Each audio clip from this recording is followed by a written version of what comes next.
Yeah. Turn it up. Let it breathe. Talk that truth in it. Woke up Sunday, coffee black, truth on my mind, world gone sideways, can't tell wrong from right. Everybody shouting, nobody listening clear, then a voice cuts through like a bell in my ear. Said, hold up, truth ain't shaped by the crowd. Cut through the noise, don't follow it loud.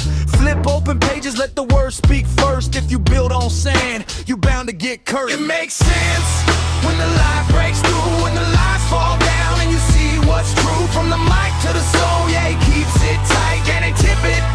Talking truth in the night, it makes sense. Yeah, it all lines up when grace runs deep, and the truth ain't cut, no compromise, no watered down fence. Real talk, living like it makes sense. Yeah, diamond, ideas rolling, faith over fear, yeah, the truth stay golden. Culture try to twist what reality means, but Danny break it down like surgical beams. Not vibes, not trends, not whatever feels right. It's logic with a backbone, faith in the fight. Romans 14, when the people divide, he remind you who to judge, let that truth collide. See the world say blend, he say stand firm. Not hate, just truth, let the scripture confirm. No cheap grace, no pride in disguise, just Christ at the center, no compromise. Yeah, you can run from truth, but it's still gonna stand. You can build your life, but check what you plan. From the trial of Christ to the lies we defend, history speak loud if you listen again. Not here for clicks, not here for fame, just speaking that truth in the culture of games. New year, new hope, but grace stays the same. You don't start from scratch, now remember his name. Not hustle is holy, not chasing the grind. It's freedom in truth, yeah, renewing your mind. It makes sense when the light breaks through, when the lies fall down, and you see what's true. From the mic to the soul, yeah, he keeps it tight, and he tip it. Talking truth in the night, it makes sense.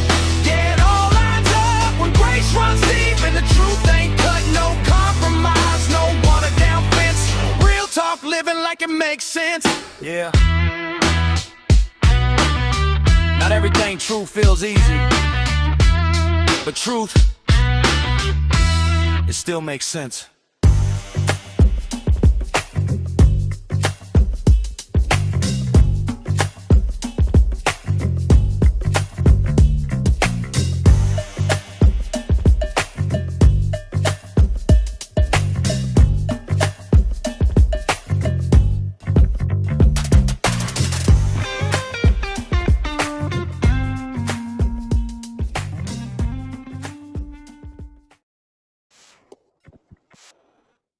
Happy birthday, America 250. Josh has got the flag going on and all the red, white, and blue stuff.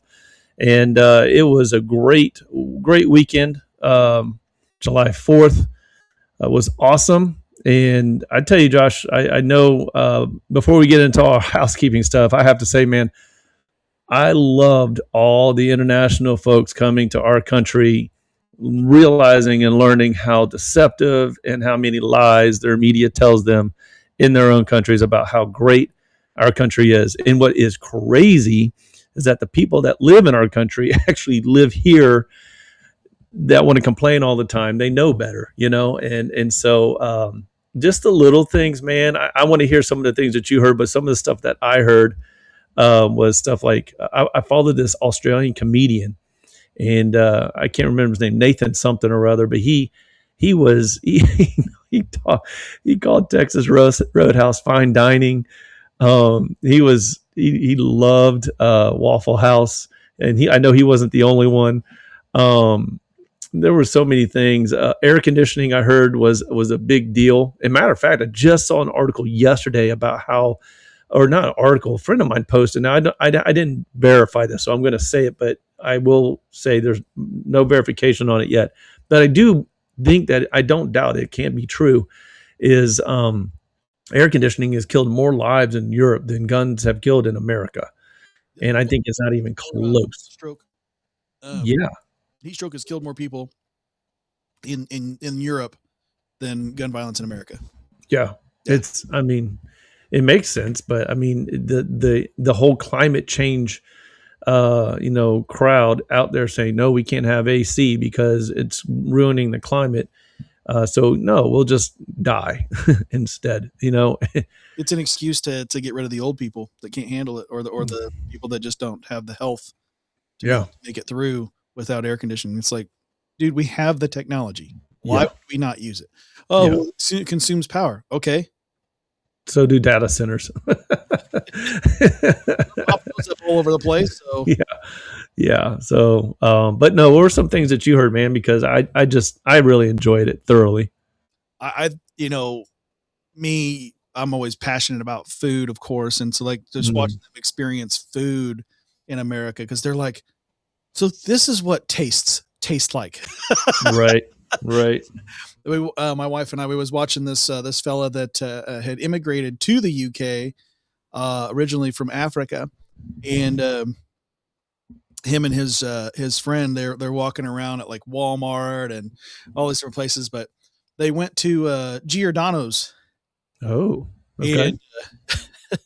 and they're pulling up these pizza slices and they're looking at them, and they're like, this is bigger than an actual pizza in the UK, one slice. And Yeah. Wow. and they just got the little one, the smaller of their pizzas there, their Giordano's. They didn't get the full size.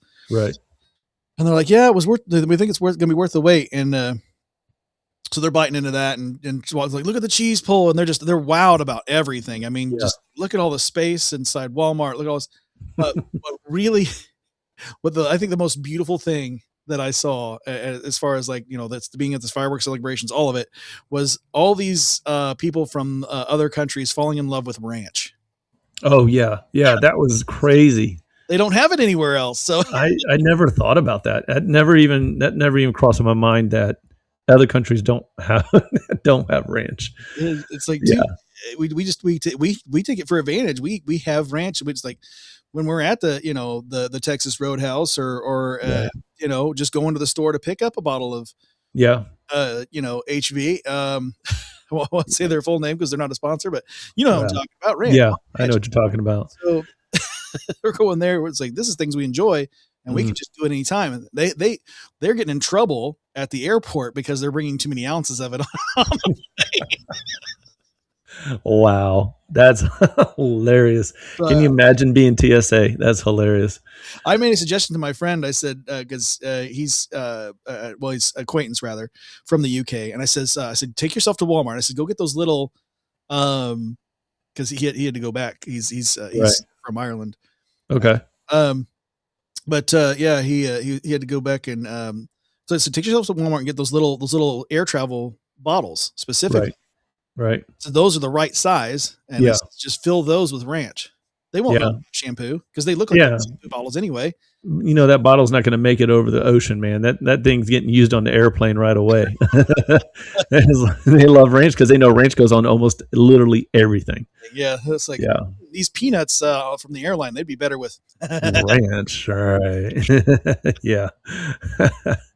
Yeah, I thought it was hilarious. The portions that they're seeing, free bread at what did he say? He came around with a basket of bread, and he was like, he's like, they put it on the table, and they had this amazing butter, and he was like, I didn't buy that, order that. It was like, oh no, it's free. He's like, what? And then another person that was out with a friend of theirs from out of the country, and he was like, no, you can drink as much as you want. Refills. And he had sweet tea, and he was like he drank like 10 glasses of sweet tea or something like that. It was like, just it's all I could think about was, we indulge over here quite a bit. There's a good reason why we probably are very unhealthy in a lot of ways, So it's not always a good thing, but when you're looking at your country, I guess it's pretty amazing. So this is definitely the greatest country in the world, best experiment that's ever been put together. That God built it, I think. I want to say real quick hello to Steve and Sheila Nea in the live chat there. Thank you for saying hello. And if you're watching right now, light up that live chat. We love to know that you're out there watching right now. Hey guys, how's it going? On Facebook too. Hope you hang in there and you're able to listen to this whole episode. This is going to be a 4-part series, so you'll want to definitely listen to every series, every episode to catch everything, because it all builds off of each other. So thanks for joining us, guys. So let's do that. Wearing this amazing hat I can't tell you. We went to Casey, Illinois, to take my son's girlfriend out for her birthday. We did Casey, Illinois, where it's the big objects in a small town. I can't remember the name of it. All the world's largest stuff. World's largest rocking chair, mailbox, barber pole, truck key, taco. Like, just it's wild. It's hilarious. But the town is really cool. But I got comments on the hat there. I've gotten several. I think if I don't know if he's bought one, but my son wants to buy one. Several other guys like, where'd you get that hat? So I put the link out there and everything. But no, I've had so many compliments on this hat. I haven't had anybody scream in my face yet. But I've had some people look at me like longer than they probably should be. You know what I mean? But I know what they're looking at. Sometimes I forget that I'm wearing the hat, but I know they're like looking at me like, is that a Trump? What? Oh, okay. All right. You get one or two reactions. They either go immediate because they don't read it. And then there's the other ones that go. Right. Yeah. Yep. Yep. Yep. Yeah. And I'm not, of course, I'm not wearing mine, but it is here in the studio. I have my black and gold. Yeah. It's got a little bit of wear on it from him. It's been worn. And it's good though. And then I also got this. It makes sense shirt finally from my own podcast. And Josh, this shirt feels great. It fits great and feels amazing. And then I got the I spotted Allen Squatch. Yeah. That one, man, these shirts feel great, man. So can you throw out there how people can get some of this stuff? Oh yeah, definitely. You guys want to, I'm gonna have to share the screen here, so it may pop your little tab off there, but yeah, guys, go to revolverbroadcasting.com and check out all of our stuff. I mean, not only do you get to check out all of our podcasts there in one place, including this one right here, of course, you just gotta look for the face, and right there you click on the listen here tab. You'll be able to look at it. It makes sense every episode ever. You can also hit where it says podcast at the top of the page. Go to where maybe like Faith, Family, and Politics. You can go there, and every episode ever of that. You can also go to our News Chambers Daily Devotionals, written by this guy next to me, Danny Tippett. There's one in there from our good friend Angry Conservative too, AC. You guys might know him. He did one of our devotionals in there as well. And prayer list, news stories, and exhortations. I'm going to get some news stories out for you guys here soon. I've been kind of dragging my feet trying to get some stuff together. It's it's hard when you're busy.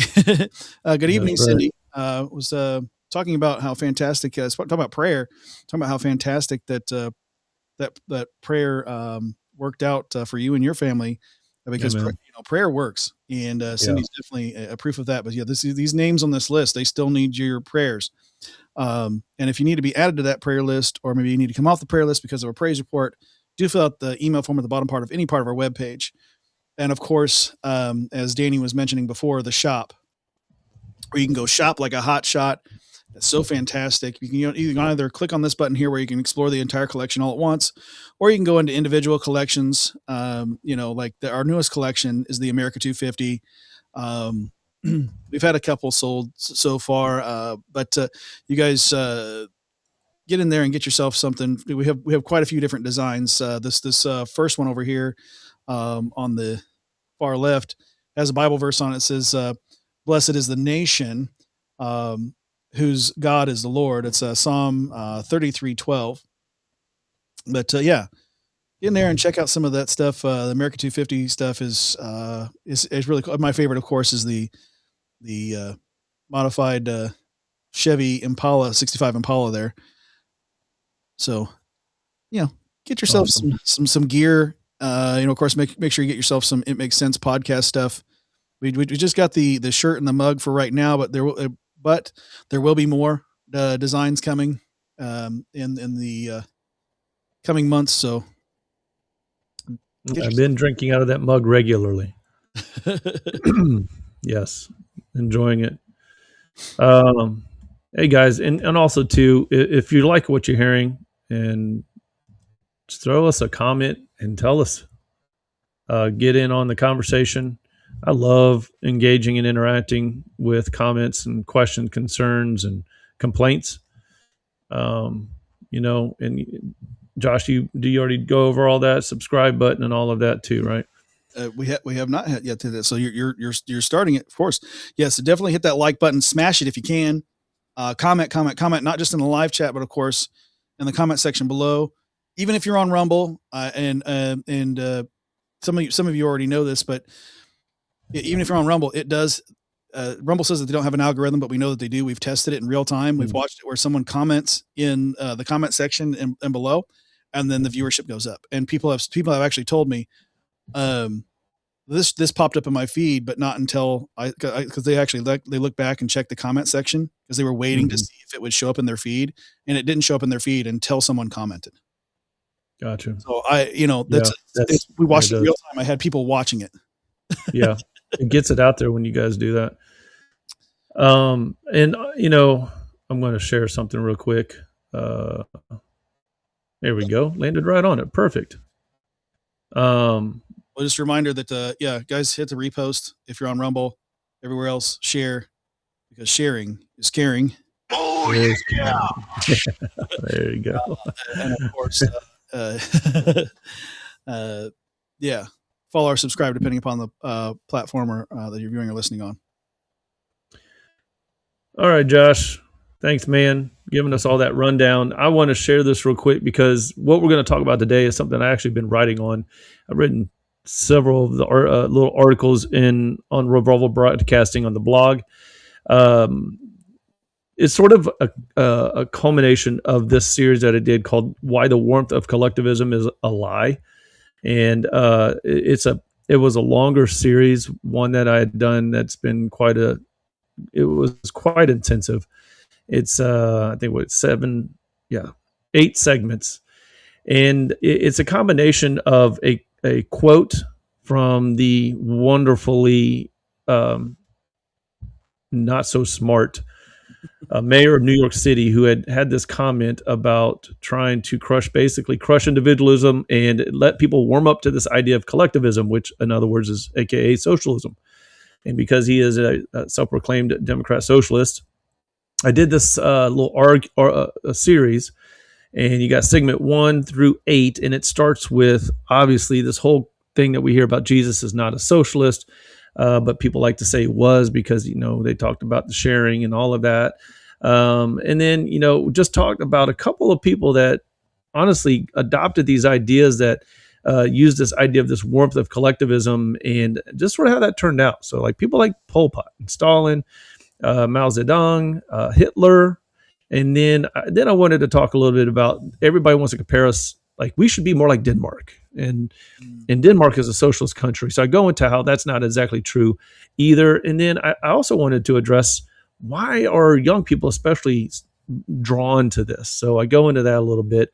And then ultimately, I just talk about the idea that behind all of this is totalitarianism. And that's where it ultimately ends up leading to. So I wanted to sort of bring this all together because we had our birthday as a country, our 250th birthday. And that's a huge deal. And I really, honestly, Josh, I wasn't sure how this was going to pan out. I was just hoping and praying there was no idiocy happening with people trying to hurt or harm other people.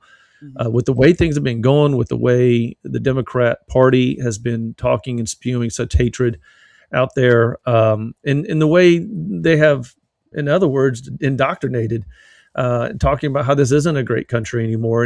And I can actually, with some of that, understand some of that sentiment that we are a much more divided country than ever, but we are still light years away from any other country in the world. And on top of that, I mean, we're just the greatest country. And I don't think there's any doubt about that. And the fact that we can have these conversations and disagree, with the other side of the aisle is evidence of that. Otherwise, I mean, they had the whole No Kings protest, which I'll talk about in another part of the series. It's sort of a surprising thing because, like, you know what? If you actually were in a country where Trump was actually king, he would put you in jail for a lot of the things you say about him. There would have been no Kings protest because they would all been locked up. Exactly. And that it's the irony is dripping and it's ridiculous. But I wanted to, I listened to a podcast the other day and I'll mention it now. But I listened to a podcast the other day on the Live Free Nation, and Pastor Josh was talking with a guy named Tim Barton, who just recently wrote a book. And man, I tell you what, I'm referring to it because I would love for all of you to go watch it.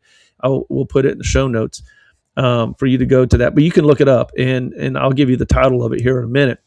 But I mean, this guy, Tim Barton, really dives into what we're going to talk about today on a very much more surface level, because he wrote a book on it. And this guy has been studying this and pouring himself into this. And it is amazing because we have to talk about our country, but if we're going to talk about where we're at right now, we have to talk about where we came from. So really, this series is a 4-part series. It's sort of developed. It was going to be a 3-hour episode, but I'm like, Josh and I are going to have so much to talk about with this because it's so frustrating for us to know these things about our history of our country when you have people like the 1619 Project that are trying to completely rewrite and have even been debunked in a lot of the stuff that they brought up. Yeah, muddy the water is what they're doing. Yeah. And you know, you go out there to the streets and you start to ask young people about the history of our country, and they're just going to basically tell you, oh, we're a horrible country, and all we did was slavery.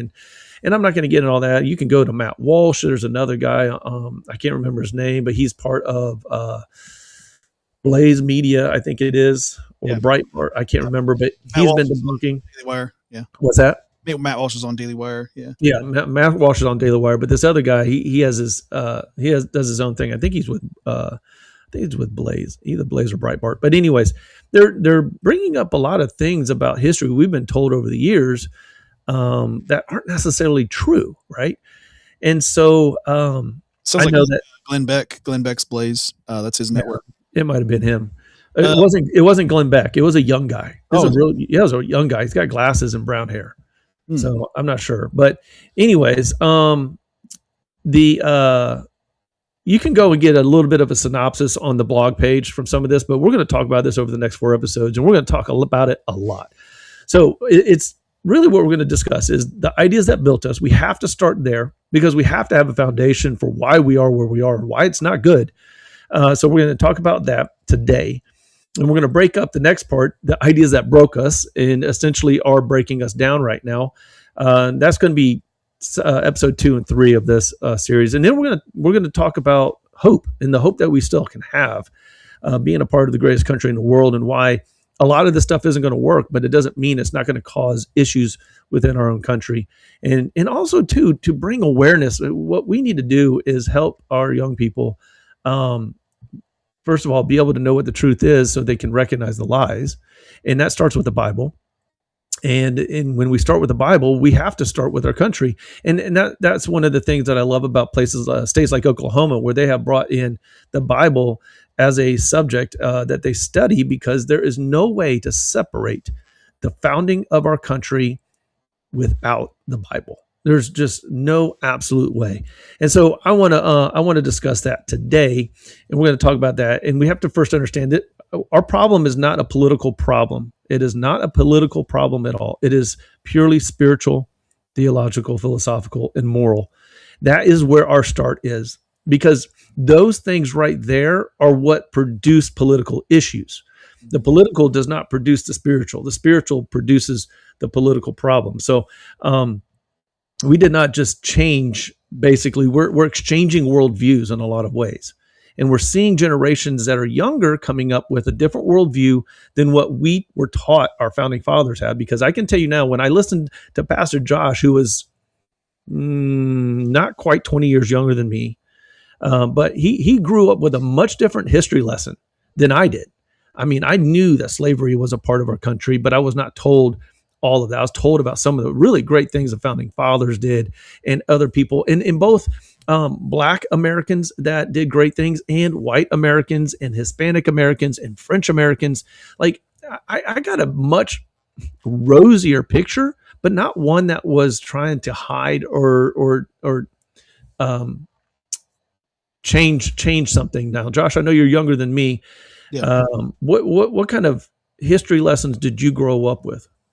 Oh, well, they leaned heavily into slavery, of course. It was all like that was like every year it was like, well, slavery happened. Like, well, I'm well aware after going to Indianapolis public schools for year after year after year. It's like that's all they wanted to hammer home every year. And it's like I understand it. It's a part of history, but that's not all of history. Like they don't tell you about. We learned almost nothing about the Civil War. The bloodiest war ever to end it. and by far the because they say, oh, they abolished it in the UK first, and it's like they didn't fight a war over it.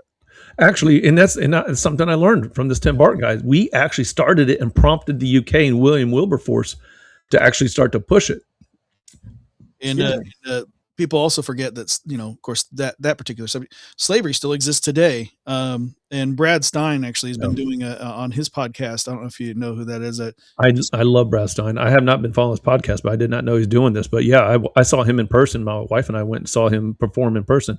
Hilarious guy, but I love his heart. Go ahead. Yeah, he's been doing a lot of like history lesson stuff, and he kind of talked about some stuff that I didn't realize. I mean, he didn't grow up with it. I just I never heard it. And of course, hanging out with Mr. John Goebel, he's a walking history book. And he was like, you gotta have those people in your life. Yeah, it's fantastic because he'd be like, and here's some references. So he'll send me video clips and books to read and things to check out, and like because he's also a walking reference shelf too. So it's like, I'm not just telling you this is where you can find this. This is where you can find this. This is where you can find this. Like I didn't know that certain amendments were written differently before, and then they got changed later, and so it's kind of wild to find out the real history of America, and find out that this country was founded way more amazing than I ever thought possible. Yeah, because you hear people talking about the freedom of religion. Yeah, and like, the freedom of religion is just for across the board. And it's like, now when they wrote that, they were thinking like the denominations of Christianity. Right. And anything like Christianity adjacent, not necessarily anything else. So we're going to dive into that. And I want you guys, I'm going to get the name of that book from Tim Barton, because what that book was that he wrote it was amazing. I learned what I didn't grow up with, because part of what I was in a Catholic school, and then I was in a public school, and then a private Christian school. And somewhere it got lost on whoever's teaching me that the idea that we were as Christian as we were. Like, that they were religious, and there was some stuff there. That was one thing I did not get as much of, is how explicitly Christian our founding fathers were, and even those who weren't explicitly Christians, that were deists, wanted our nation to be founded on Christian principles. And that's a little bit about what we're going to talk about right now. We have to look at a couple of the things. All right. First of all, we were shaped by Christianity and the Christian principles we read of in the New Testament. Okay. And even Old Testament principles, Judeo-Christian principles is what you would call it. Our country and our government is formed on those principles. Okay.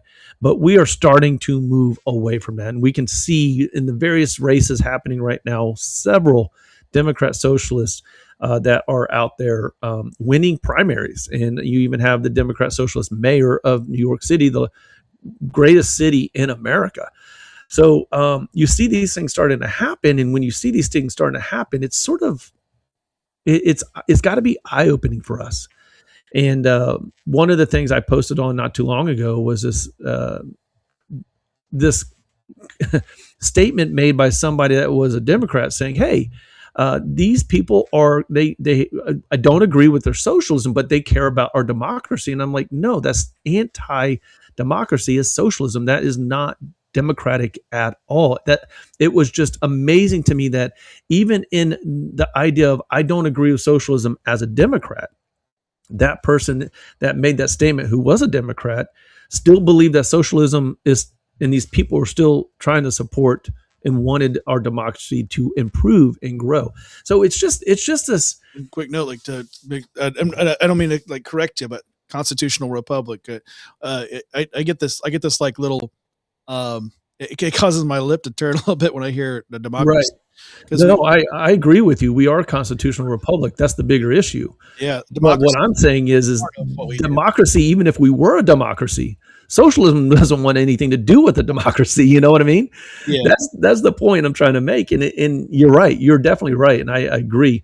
But it just, oh my gosh, it was so, I'm like, do you even hear the words that you're saying that are coming out of your mouth right now? So we have to understand we have going into the stats and the numbers, as far as us being a Christian nation, founding, yes, where we're at now, it is getting less and less looking like that, even though our government still holds that form though. Okay. So question here is not, are we richer, smarter, or more advanced? It is, do we still know what a human being is, where rights come from, what liberty is for, and what government is allowed to do, and who God is?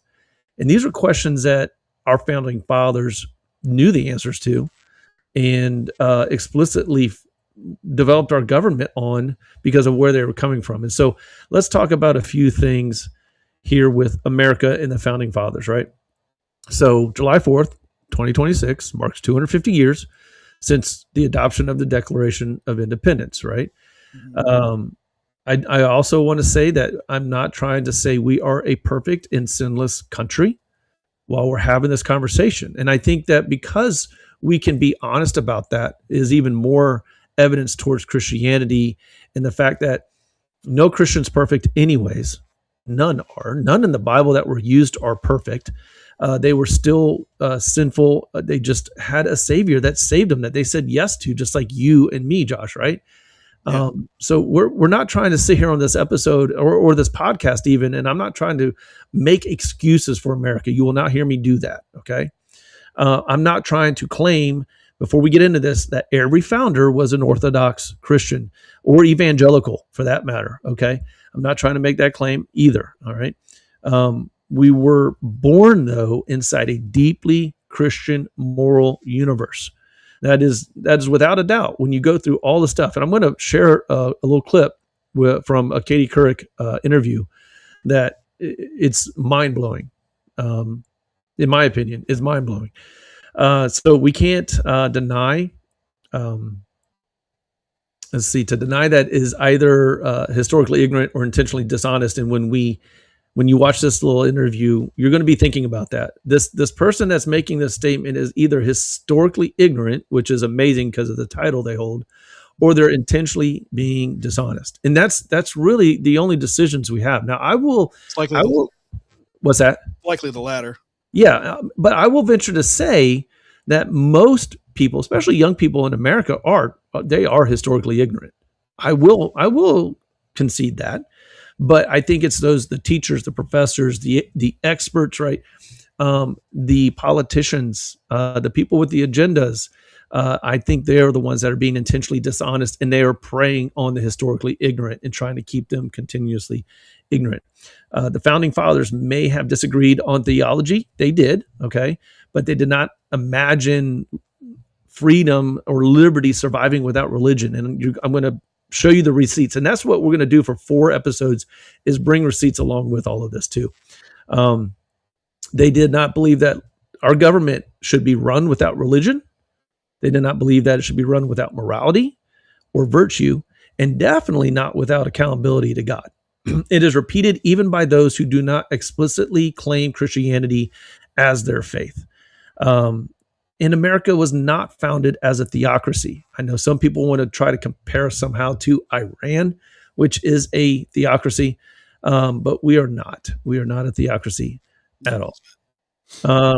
It was also not founded as a secular progressive experiment, which is something you're going to hear here in a minute.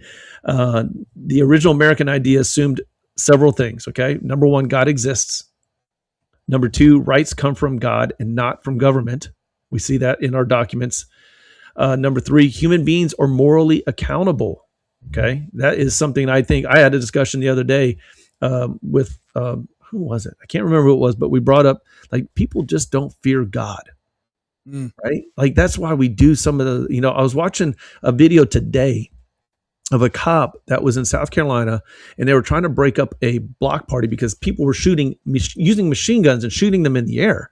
And throwing a spear or something. I don't know, something crazy. But the video showed these people at this block party attacking this female cop and wrestling her to the ground and kicking her and beating her and everything. And then other cops finally came in, and they ended up arresting some people. But like, this lack of fear of God also turns into this lack of fear of authority overall. And this is why we have these teen takeovers and things like that are happening in our own city in our country, assassination attempts and successful assassinations. Just, I mean, the kind of recklessness and chaos that's being committed is it demonstrates a lack of a fear of God and authority. Government power must be limited. We corrupt everything we touch. Yeah, once they get power, they don't tend to give it back. No. It's like a toll. I heard this the other day. Have you ever noticed that when a toll is for the repair of a road or the fixing of a road or a bridge or whatever, we have a toll.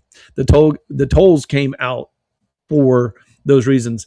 But guess what? When the highway system was put into place, or the roads were fixed, or bridges were completed, or whatever it was, guess what? Never went away. The tolls. Yeah, they stick around, right? They stay here, and so we've got to. Excuse me. We've got to understand that government. Once it spreads its tentacles, it does not retract very often. And so we have to be very careful with that. And why? Because we're sinful. It's not because government's just government and it's this own existence and being. No, it's the people that are in the government, because the people in the government are sinful people. And here's something that goes hand in hand. Freedom and liberty require virtue. You have to have virtue in order to have liberty and freedom. Or otherwise, you only have chaos. Without virtue, that's all that you can have.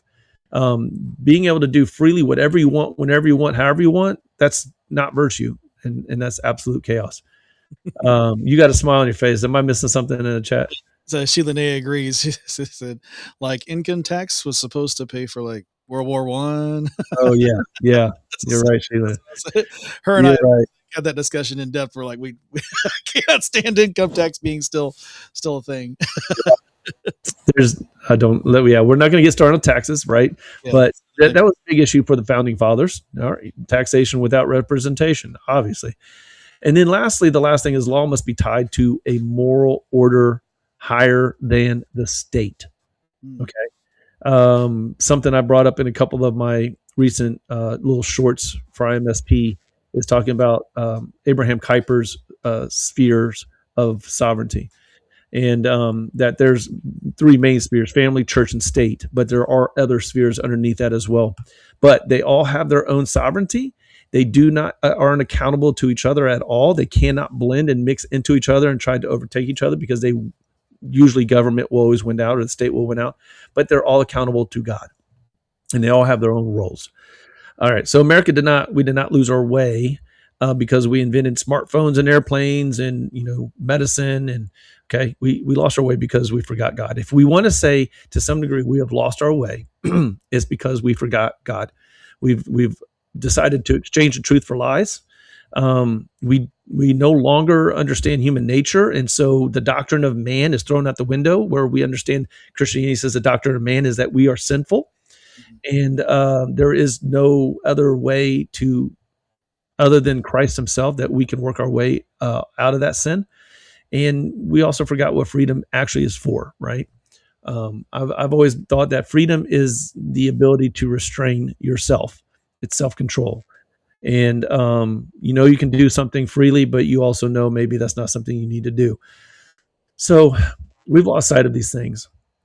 And I want to bring up some scriptures here. Psalm 11:3 says, if the foundations are destroyed, what can the righteous do? These sort of like some foundational verses for today, what we're talking about. Proverbs 14:34 says, righteousness exalts a nation, but sin is a reproach to any people. And in Acts 17:26-27, it summarized, God determines times and boundaries so nations would seek him. All right. So we have the Bible even telling us, scripture even telling us, that our foundation has got to be built on God. All right. Yeah. Psalm 33:12, blessed is the nation whose God is the Lord.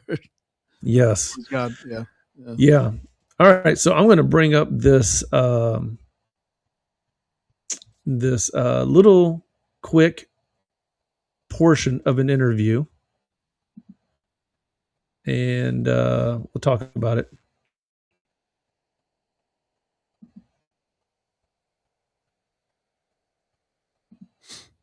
All right.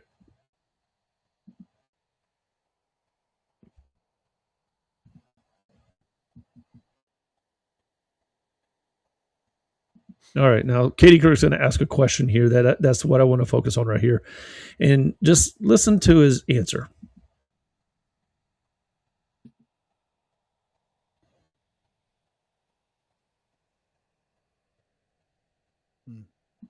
It's By the way, Josh. audio By the way, through. I know you're going to agree with me on this. I am a Christian, and if loving my country makes me a nationalist, then I am a Christian nationalist. You can label me as such. That's fine. Absolutely. I've actually heard people actually define on the left Christian nationalism. When they define it, it's the same definition for Christianity.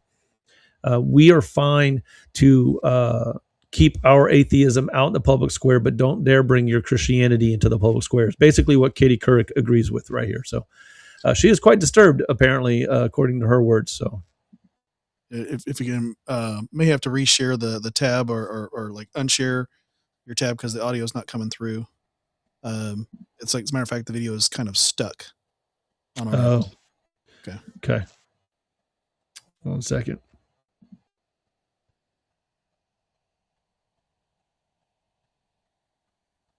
Let's see.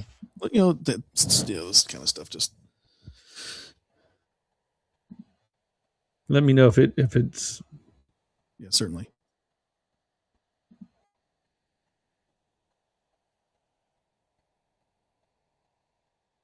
It's still having issues. Is it playing? It's What's that? kind of playing, but it's like frame by frame type of thing. If you could Can send you me hear the audio? no. Okay. If you send me the link and timestamp, I can pull it up on my end.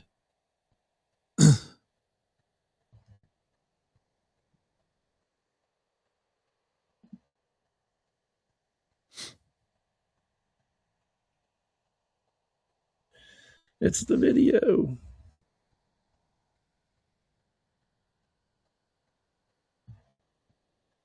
Yeah, because it's not wanting to play on our end at all. All right, just send it to you.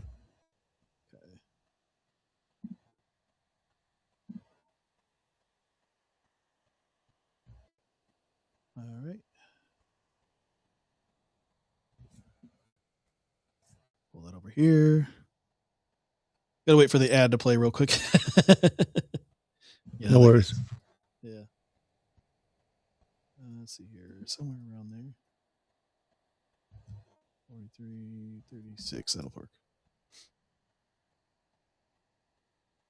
Audio on. Share the thing. Boom. There we go. And just put your hand up when you're ready to pause it. That way I know. Okay. Be okay. Let me turn to Christian nationalism for a moment because it's having a moment. Turn it down just a little bit. I Turn it down just a little bit.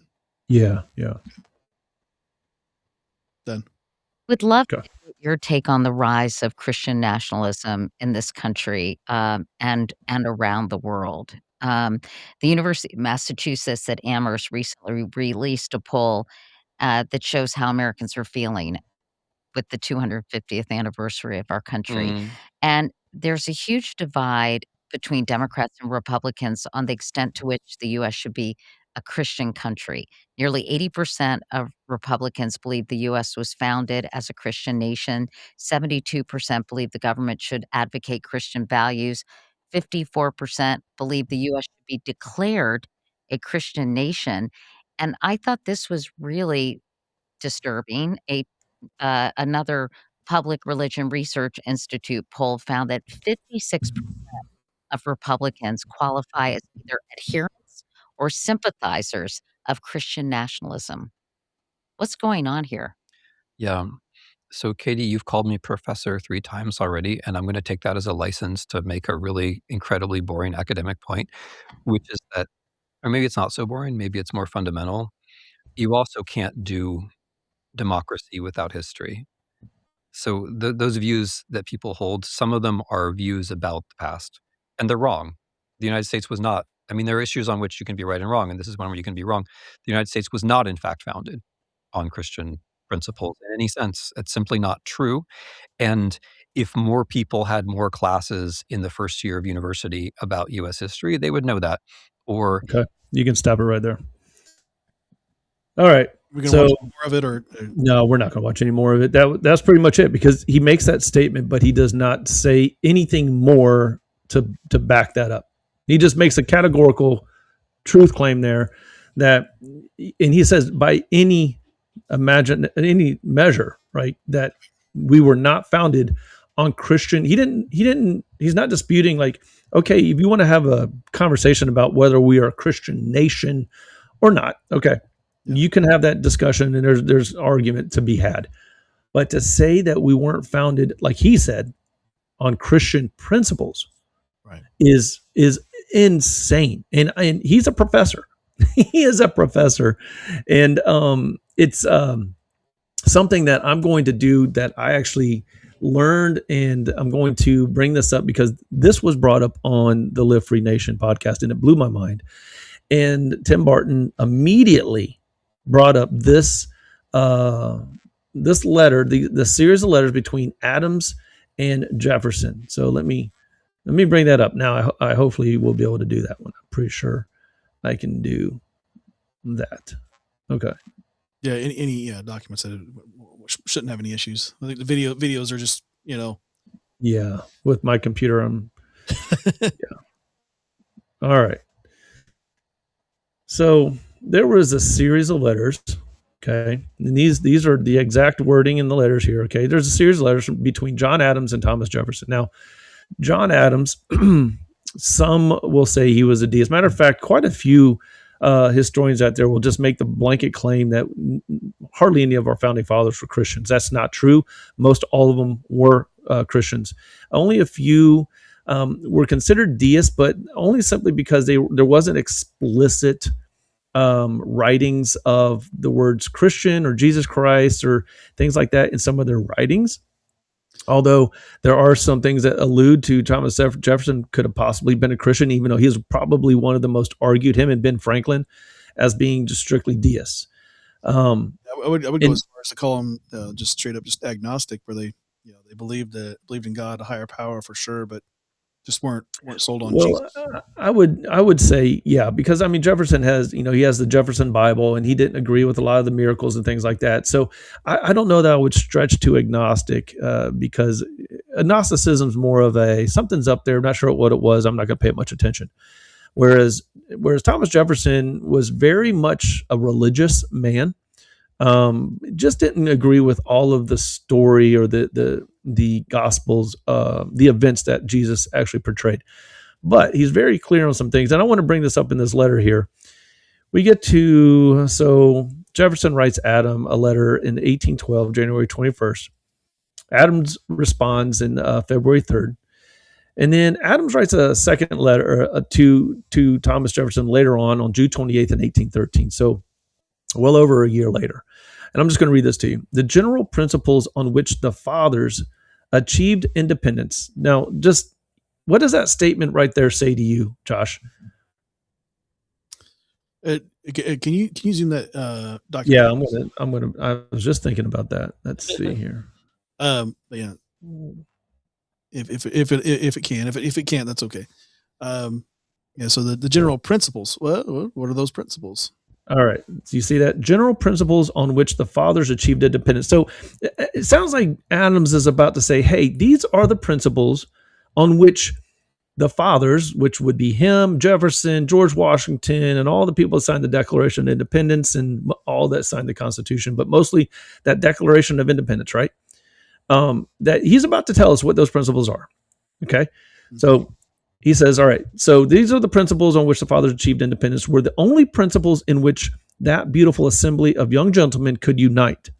Okay.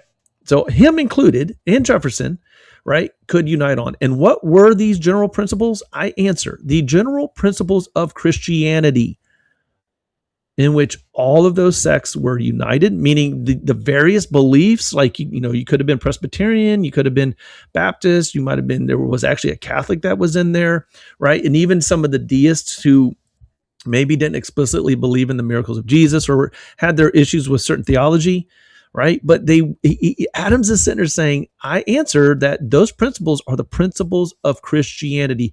Where was this guy who just answered this question that says, basically categorically, in no sense was our country founded on Christian principles? Hmm.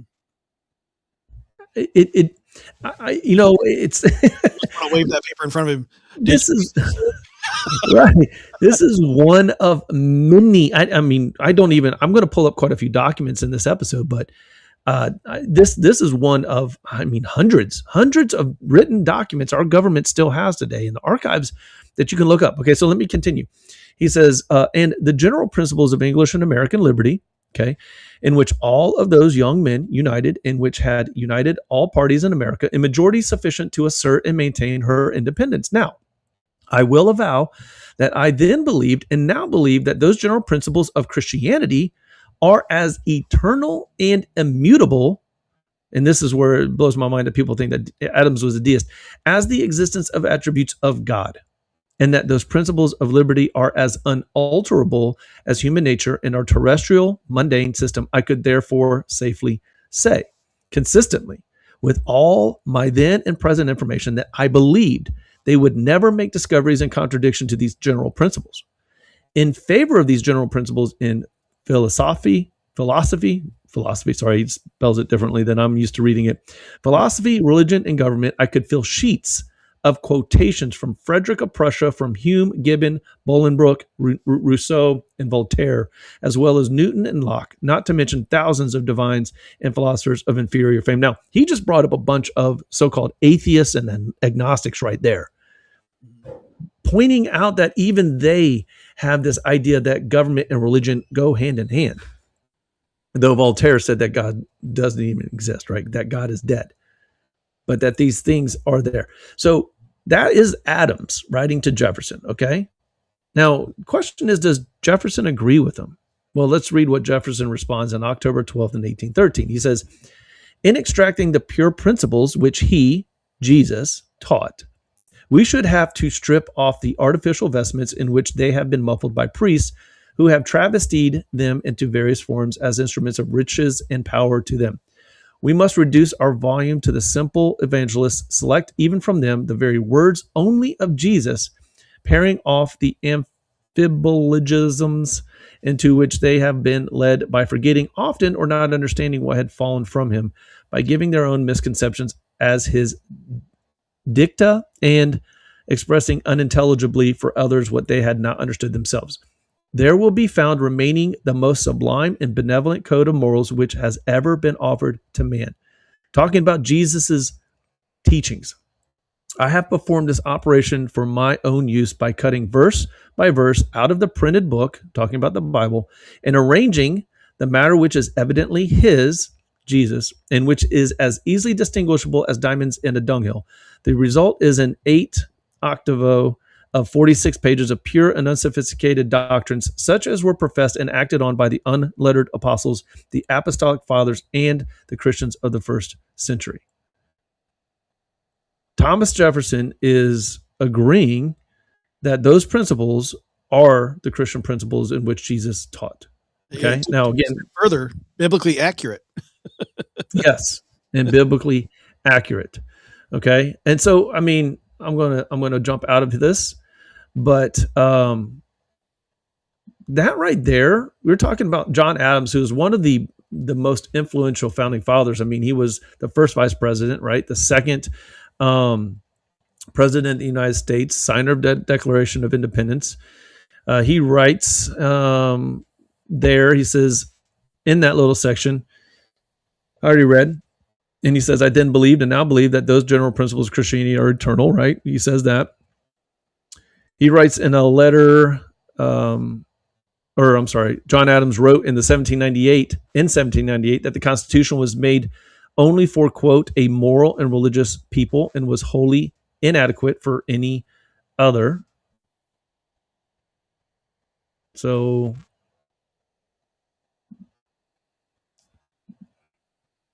let's show that transcript here.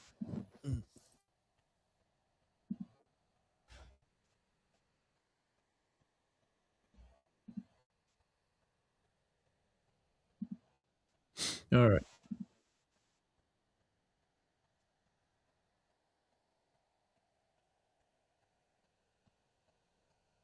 Our Constitution was made only for immoral and religious people. Now, at the time, we're not talking about religion of all sorts. Okay. Typically, with our founding fathers, religion had dealt with the Christian religion. He says here it is wholly inadequate to the government of any other. So, we have Adams being pretty explicit in saying, hey guys, the Christian principles and the morality we gather from those Christian principles, the values that we gather, we have to have those in order for us to be, number one, to remain a free country, and number two, to sustain longevity as a free country. These are not things, he even says, they're eternal and immutable, that we cannot just walk away from. They have to remain a part of our country for the remainder of the existence of our country. That is the kind of statement he is making there. So then we have Ben Franklin. Ben Franklin wrote a letter to a person named Ezra Stiles in 1790. Now, Ben Franklin, founding father, inventor, scientist, he was a diplomat, signer of the Declaration of Independence and the Constitution. So these are some things that he wrote in that letter. He says, the system of morals and his religion, being Jesus, has received various corrupting changes, okay? Meaning that there has been some corruption in what the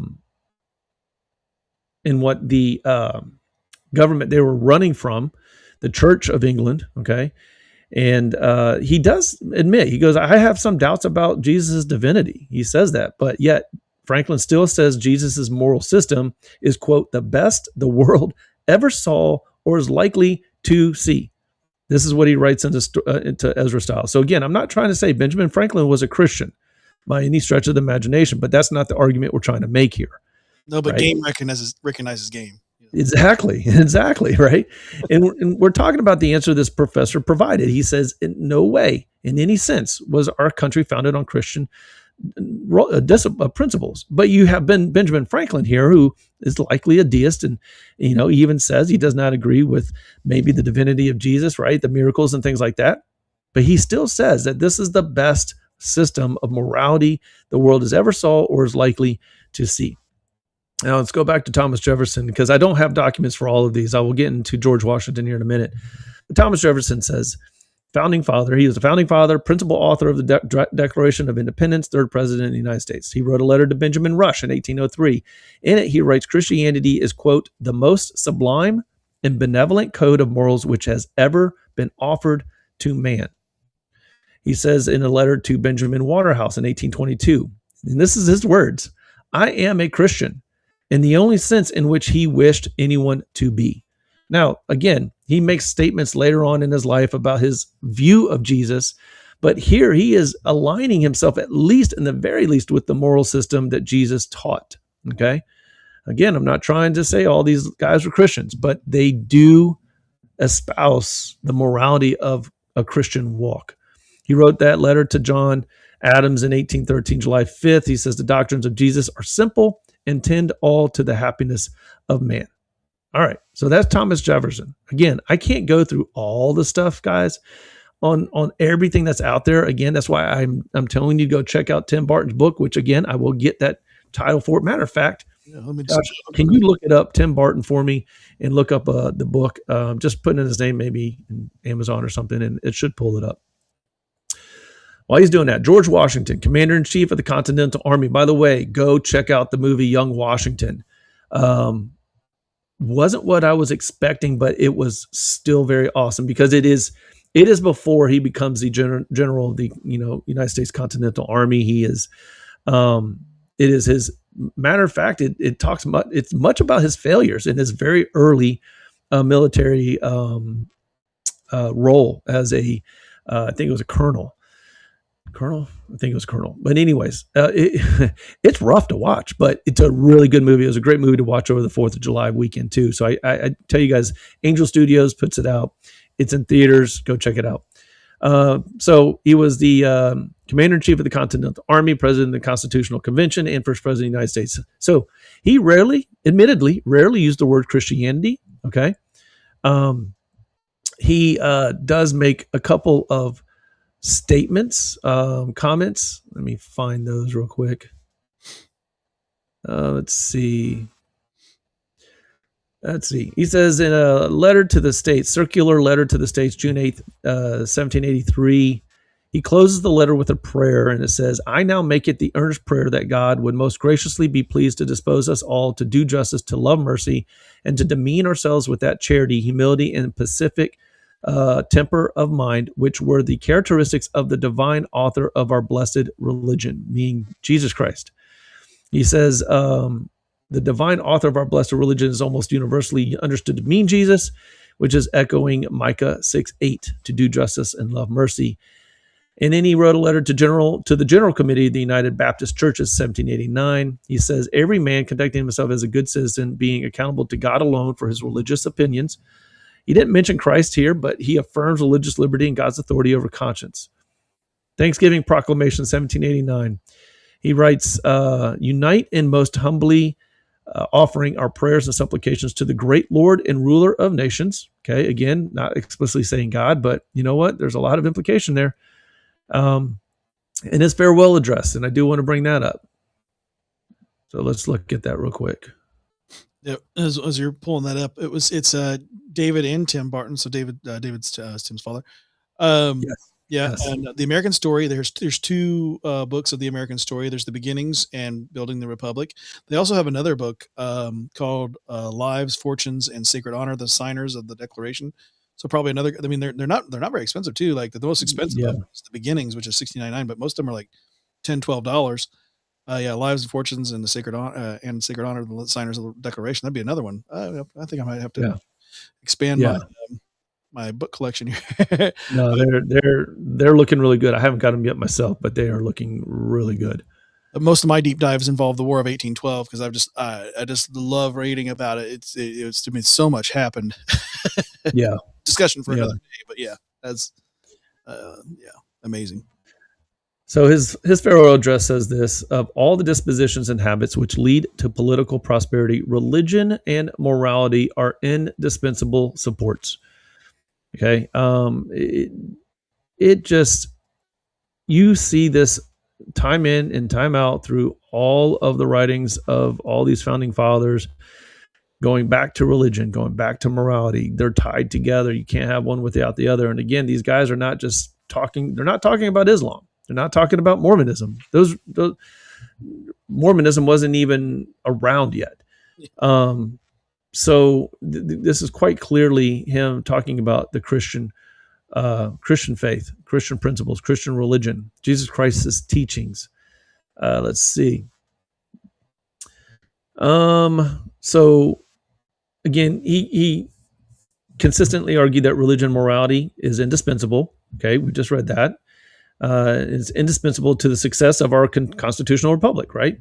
He usually spoke in broad religious terms. He used words like providence, Almighty God, and the supreme ruler. He did at times refer to Jesus Christ as the divine author of our blessed religion, which I just read, and elsewhere mentioned the religion of Jesus Christ. His public writings reflect a leader who saw religion as essential to liberty. Again, right? Everybody wants to talk about separation of church and state. Okay, that's conversation we're not going to really get into right now today, but that is a very misconstrued, misinterpreted, intentionally, I might add, and a lot of people don't know. A lot of people think it's in the Constitution, and it's not, and they think that it's tied to the amendment, the Establishment Clause, and it's not. In some ways, it is, but it's written in a letter to the Danbury Baptist by Thomas Jefferson. So, and it has nothing to do with what everybody thinks it has to do with. So, but George Washington here, he consistently emphasized religion, morality, providence, Almighty God, the great author and supreme ruler, and writes this as much in his farewell. Samuel Adams, not the beer, founding father, revolutionary leader, signer of the Articles of Confederation, governor of Massachusetts. He writes, the rights of the colonists may be best understood by reading the institutions of the great lawgiver and head of the Christian church. explicitly he grounds liberty in Christianity. John Jay, 1816, founding father, co-author of the Federalist Papers, first Chief Justice of the United States, says it is the duty of our Christian nation. So if you want to argue it's not a Christian nation, John Jay did not agree with you. It is our duty. It is the duty of our Christian nation to select and prefer Christians for their rulers. Let me say that again, because I know you guys out there cannot verbally, maybe you're verbally screaming at the screen right now. It is the duty of our Christian nation to select and prefer Christians for their rulers. How else does a guy named John Jay, who believes it's a Christian nation, how else could he believe that anybody else could run a Christian nation other than Christians? Okay, I mean, you're not going to ask anybody other than a Christian to run a Christian nation if that's what you believe, and to sit here and say, "Hey, by the way, Katie Couric, I understand that you don't want me to talk about my faith in the public square, but that's not what the founding fathers say, and it explicitly is counter to what your expert professor there said." All right, so John Jay, gives one of the clearest references to America as a Christian nation by actually saying it. And he's a founder. Benjamin Rush, founding father, physician, educator, signer of the Declaration of Independence. He says, the Christian religion is the only true and perfect religion. He advocated for the following: Bible-centered education, which was in our schools up until the 20th century, midway through. Christian education. So we have not only Bible-centered, where we're reading the Bible, but also the Christian ethics and morals that go with that, as well as Christian morality. He saw Christianity as essential to education, liberty, and the Republican government. John Witherspoon, Presbyterian minister, president of the College of New Jersey. Guess what college that is now, Josh?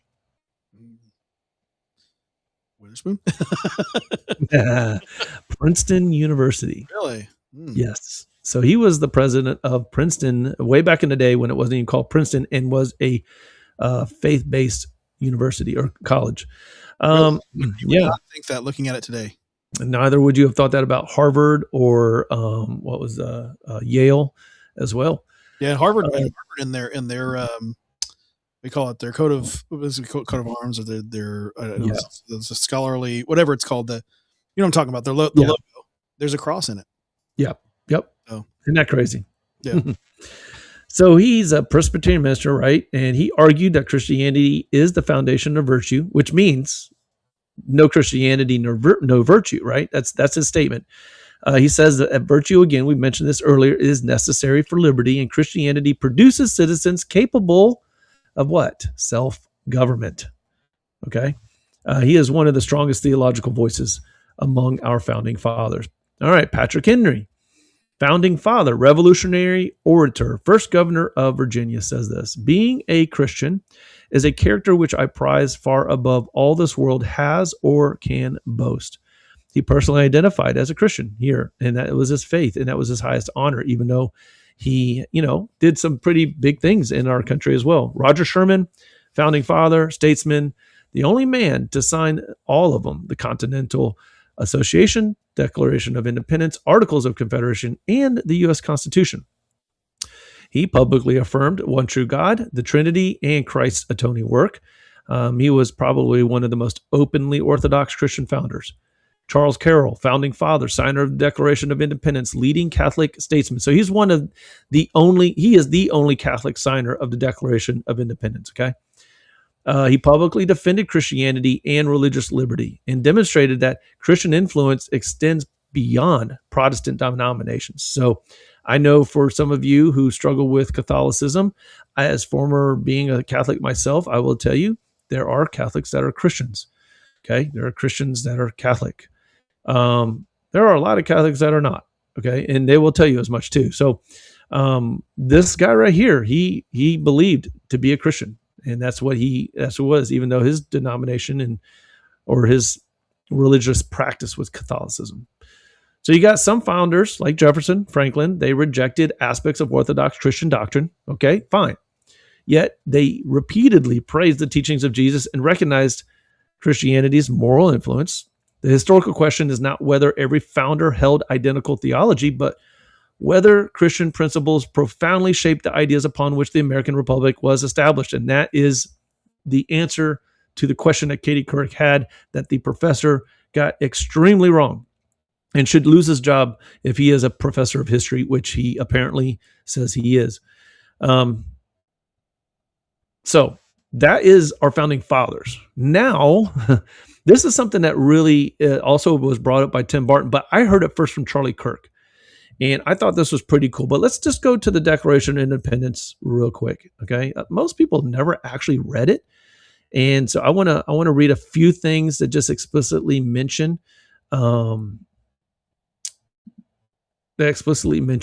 God and where we get this from as far as being a Christian nation or founded on Christian principles.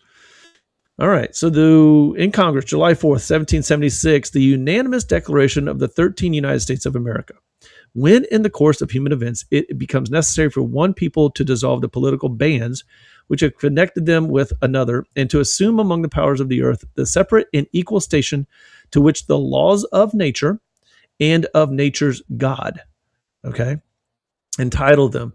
A decent respect to the opinions of mankind requires that they should declare the causes which impelled them to the separation. Now, we get into the page. Go ahead. If you're, Is it sharing? no, not currently. Oh, you know what? That's why, because I didn't add to the stage. Yeah. Here it is. Okay, that's what I just wrote as the first paragraph, guys. So right there at the end of that first paragraph, it says that the separate and equal station to which the laws of nature and of nature's God entitle them. Now, the second paragraph starts off, we hold these truths to be self-evident. Everybody's heard this line before, that all men are created what? Equal. Okay, that they are endowed by their creator with certain unalienable, that's a hard word for me to say, unalienable rights, that among these are life, liberty, and the pursuit of happiness, that to secure these rights, governments are instituted among men, deriving their just powers from the consent of the governed, that whenever any form of government becomes destructive of these ends, it is the right of the people to alter or to abolish it. Now, it goes down, and then we get into, let's see, I think it's down here. A bunch of things, right? A bunch of things that, hey, we're sick and tired of you, Britain or England. We don't want to deal with this stuff anymore. So let's get down to the end and the last paragraph. Let's see. I want to make sure I'm not missing it. Yeah. Okay. So we, therefore, the representatives of the United States of America, in General Congress assembled, appealing to the Supreme Judge of the world for the rectitude of our intentions, do in the name and by authority of the good people of these colonies solemnly publish and declare that these united colonies are and of right ought to be free and independent states, that they are absolved from all allegiance to the British Crown, and that all political connection between them and the state of Great Britain is and ought to be totally dissolved, and that as free and independent states. Do I still have you? Hopefully that's not on my end.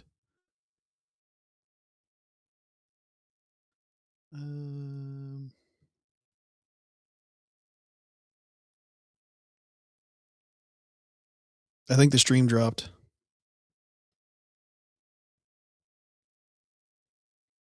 Nope. Can you guys still hear me?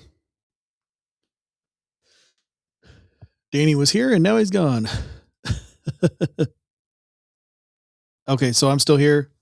You guys can still see me good. All right. Yeah. All right. Yeah, we'll get him back. Let me just text him real quick. All right.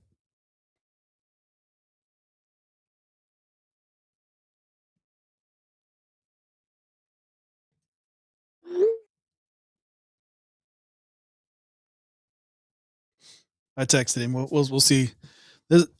He's yeah. He had full battery when we started, so yeah. Danny's been really making a great presentation here. He's really done his homework here. So I was hoping to continue. Well, hopefully we can continue here shortly. Hopefully his computer's not giving him issues. If it is, then we'll just pick it back up on a second night for this first part. But hopefully we can Get him back in here shortly.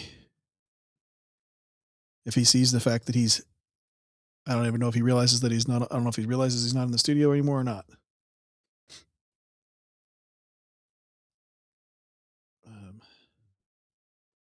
Yeah, I'm trying to get him to come back. Yeah. I texted him. he's been getting into it, man. He's been getting real deep. Let's see if we can, using the documents to teach history. It's critical with all the stuff going on. Yeah, absolutely. It's go back to the documents. Go back to the documents. It's just like what we do with Bible study, right? It's like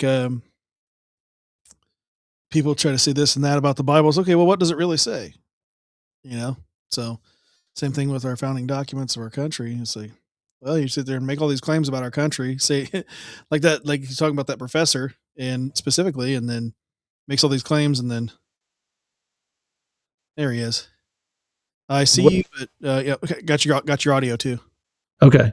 Yeah. So what did you miss? So you had just got about halfway through that last paragraph is where you were at. Oh man. Seriously? That was I got into all this other stuff too. Okay. So you lost me a while ago. Yeah, it was like I don't know if it's the right one. I just put it back on stage, but because you had said you got the first paragraph done, second paragraph that was you went down to the last paragraph. You were about halfway through it. Okay. All right. I'll go back. All right. So go back down to the bottom. And so what I was saying was at the very end of this, the last sentence, I'll just go ahead and read it. It says, and for the support of this declaration with a firm reliance on the protection of divine providence, we mutually pledge to each other our lives, our fortunes, and our sacred honor. Now, this document is not a governing document, but it is the Declaration of Independence from the British Crown. And they're trying to say we are now our own country, and we are going to separate ourselves as much. But they start this document and end this document with God, the supreme judge, the divine, the nature's God comments. And so there is no way around that they believe that there is some divine covering and operating of God in their lives. Okay. Now what I was getting into, and this is where I was going with this. So some people would, am I breaking up again? No, you're on stage twice somehow. Oh, how did that happen? I don't know. Interesting. I don't know what to do. What in the world? What's up, y'all? Hey. I mean, this is I don't know what to do. I don't know how to get off of this. What do I do? You don't even know, do you? I've never experienced this before. Wow, this is wild. Danny double vision. There goes. Maybe that's weird. Whatever was no, there it went right back. No, I clicked on the eye on my thing. It was not off before, but now it's off. So I don't know. Maybe when you brought me back, it did something weird. I don't know, man. Okay. All right. I'm here. So I wanted to mention this. This is too good not to mention because this is something that was in that episode on Live Free. And you guys got to go check it out simply because I'm about to tell you this. Okay. Now, a lot of people will say, okay, it does say that men are, we are created equal, and we're created equal because God says we are. But some people say, hey, they had slaves, all right? And some of the founding fathers had slaves. Some of them did not. And some of them were abolitionists at an early stage, okay? And they were like, no. But there's a story that I looked up that I heard on that podcast, and it was about, I can't remember the town. It might have been Plymouth. I can't remember exactly. But it was a town that was established by Puritans maybe, but it was deeply religious. And they had this ship came in. It was a slave ship. Came in, the captain and the crew get off. Like, hey, we got slaves. We're ready to sell. Where do we take them to the, center of town so we can sell these slaves? And the guys were like, nope, you're not doing that here. And so what did they do? They end up putting them in jail. Okay, and they were charging them of man stealing. And man stealing is in the Old Testament. And when in the Old Testament, if you stole another human being, penalty was death, because you're not allowed to do that. So that's not how slavery, and God wanted slavery to work. And he was like, look, you can be an indentured servant or bond servant. You can sell off your debt. There were rules and laws for that and everything. And, when people people were struggling, right? Or things like that. But to actually conquer and steal somebody against their will, freedom wise, and take that away, it was penalty was death, right? Mm-hmm. This town abided in that. That was part of their laws. Okay. And so they imprison these guys and they're about to kill them. And the captain's like, hey man, and this is where we have to remember, America did not corner the market, create nor corner the market on slavery. Slavery has been around since the beginning of time, and it is still here today, and it is happening in other countries all around the world. It's not like that we were just some special, project of slavery that was different than the rest of the world. This town, the captain was like, hey, look, we understand that this is a law that we broke, but we did not know, because everywhere else in the world we go, we sell slaves. That's what we do, and that's what other people expect. So, like, can you not kill us? and so because of that, what they end up doing, they end up paying another captain and another crew, and they actually let that slave ship go, but they keep all the slaves. Okay. So the slave owner, the ship that's brought the slaves is going away without the slaves. Bye-bye. And then they hire a crew and to take the slaves that they have and actually put them on a ship, take them back to where they came from, take them back to their homes. I mean, that's something else. And you don't get that when it's not a Christian nation. Okay. You don't get that when you don't have people that have Christian morals, ethics, virtue, and principles. So I just wanted to share that real quick. But here's the thing. I'm sharing the Declaration of Independence. Now I'm going to share a couple other. You got this thing called the Northwest Ordinance. I want to bring that up. Hopefully this will operate better now that I'm getting some of these tabs going. How about that? Yeah, as very well tabs disappear, your video is, it's less framey. Yeah. All right. Well, if I get a lot of money and get a desktop, Josh, then we won't have this problem anymore. Well, you're going to the store soon enough, just, Yeah. Right. Yeah. Yeah. Yin's got any used Macs around here? Yes, exactly. So Northwest Ordinance 1787, officially titled that, an ordinance for the government of the territory of the United States northwest of the river Ohio. The Northwest Ordinance was adopted on July 13, 1787 by the Confederate Congress. There we go. The one house, what? Had to add it to stage. It wasn't on the stage. Oh, thank you. Did you add it? Yep. Okay. I'm at the very top. The one house legislature operating under the Articles of Confederation. So there was this Northwest Ordinance, and in that, I'm going to scroll down to Article 3, and it says, religion, morality, and knowledge being necessary to good government and the happiness of mankind, schools, and the means of education shall forever be encouraged. The utmost good faith shall always be observed toward the Indians. Their lands and property shall never be taken from them without their consent, and in their property, rights, and liberty they shall never be invaded or disturbed unless in just and lawful wars authorized by Congress. But laws founded in justice, in humanity, shall from time to time be made for preventing wrongs being done to them and for preserving peace and friendship with them. So we have here in one of the articles, again, explaining that good government is only through religion, morality, and knowledge, which is necessary, but also produces happiness of mankind, schools, and the means of education. And it's forever encouraged. How far we have fallen from that understanding, especially when we hit the mid 20th century with all the court cases removing prayer and Bible from schools, right? And from public places, the 10 Commandments being removed. So we've got that. Now, I want to share with you, this is something I learned from Charlie Kirk, and I heard him say it in one of his conversations he was having with somebody with one of his school, ask me questions thing. And this is the Delaware state constitution. Let's see. Did it pop up? Yes. Okay. And it says here, all right. So in this, now I just lost my documents. I still see the I still see the tab that you were sharing. Yeah, I'm trying to find my notes. Oh, geez. That's the way it goes, isn't it? Here we go. Yeah. All right. So,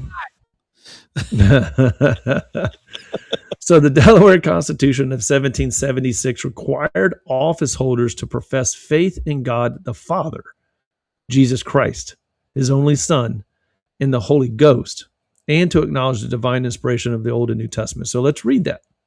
That's what it says. Let's read it. It says here, every person who shall be chosen a member of either house or appointed to any office or place of trust before taking his seat or entering upon the execution of his office shall take the following oath or affirmation if conscientiously scrupulous of taking an oath, to wit. First, I will bear true allegiance to the Delaware state, submit to its constitution, laws, and do not act wittingly whereby the freedom thereof may be prejudiced, and also make and subscribe the following declaration, to wit. So add this: I do profess faith in God the Father and in Jesus Christ, his only Son, and in the Holy Ghost, one God, blessed forevermore. And I do acknowledge the Holy Scriptures of the Old and New Testament to be given by divine inspiration. And all officers shall also take an oath of office. That is a state constitution. That is the Delaware state constitution. All right. You know that looking at Delaware today. Nope, you would not. All right. So let's go to another state. It gets even crazier here. Pennsylvania, Constitution of 1776 required representatives to acknowledge one God, a future state of rewards and punishments, and the divine inspiration of the Old and New Testaments. Does it?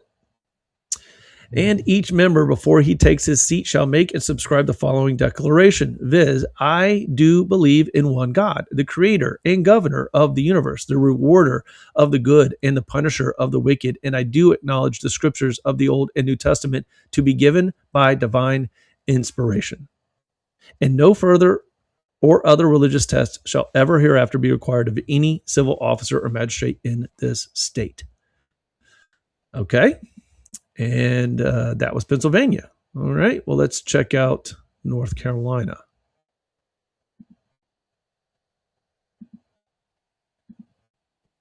North Carolina excluded from office anyone who denied, quote, the truth of the Protestant religion or the divine authority of the Old and New Testaments. Okay. Let's see. I'm going to back up a little bit and let's see what it says. That no clergyman or preacher of the Gospels of any denomination shall be capable of being a member of either the Senate, House of Commons, or Council of State while he continues in the exercise of the pastoral function.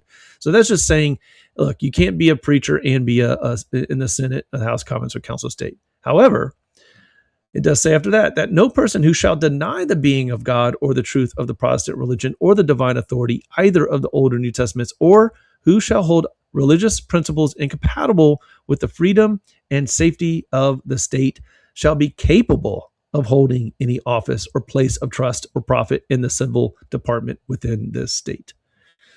Okay. What are you thinking so far, Josh? Well, I mean, it's pointing to a lot of these founding documents being a Christian nation. I don't know. Somewhere along that professor got it wrong. Okay. Now, how about this state, Massachusetts? What's Massachusetts now? You think it's is it a red or blue? Is it Christian or not? Well, all right. So Massachusetts. Go ahead. What are you going to say, Josh? Well, I know what it is now, but what it was. Yeah, definitely not what it was. Right. Massachusetts, Constitution 1780 stated that the happiness of a people and preservation of civil government depended on piety, religion, and morality. So let's check that out. All right.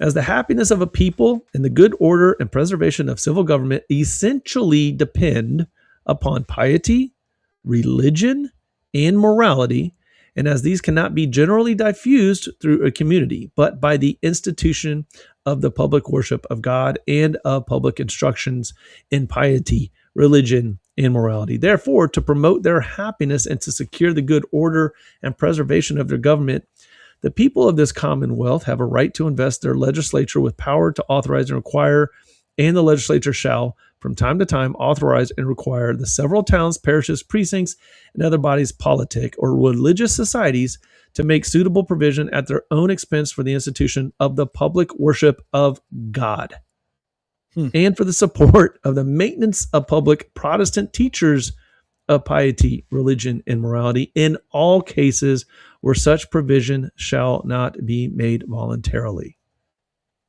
It says all cases. You think that's still in the Massachusetts Constitution today? Oh, it's been X'd out for sure, probably. Yeah. All right. So I got two more here. Okay. Maryland. Now, this is the one I could not find, but Maryland, in their constitution in 1776, required office holders to make a declaration of belief in the Christian religion. The link that I had showed up missing, but I mean, I'm sure you can look it up. You'll find it yourself. For some reason, that link was not popping up today when I was putting it on there. Then New Jersey, Constitution of 1776, limited offices to Protestants. Limited offices to Protestants. So let's see here. What am I doing? I'm not as smooth at this as Josh is. And I'm going to hit the stage thing. Oh, wait. Is it sharing? No, it's not. There we go. Add to stage. Yep. There it goes. There we go. All right. It says that there shall be no establishment of any one religious sect in this province. Sounds about right? Freedom Establishment Clause, right? No one religious sect in preference to another, and that no Protestant inhabitant of this colony shall be denied the enjoyment of any civil right merely on account of his religious principles, but that all persons professing a belief in the faith of any Protestant sect who shall demean themselves peaceably under the government as hereby established shall be capable of being elected into any office of profit or trust or being a member of either branch of the legislature and shall fully and freely enjoy every privilege and immunity enjoyed by others, their fellow subjects. All right. So we just went through, let's see, how many? 1, 2, 3, 4, 5, 6 state constitutions. There were 13 back in the day. But 6 of those only 6 I pulled up for right now, all declare religion at the very minimum, Jesus Christ and the Trinity at the very most, and Old and New Testament adherence and beliefs. And if you didn't in some of these states, you were not qualified for office. Matter of fact, in most of these states, if you did not agree with those things, you were not qualified to be in office.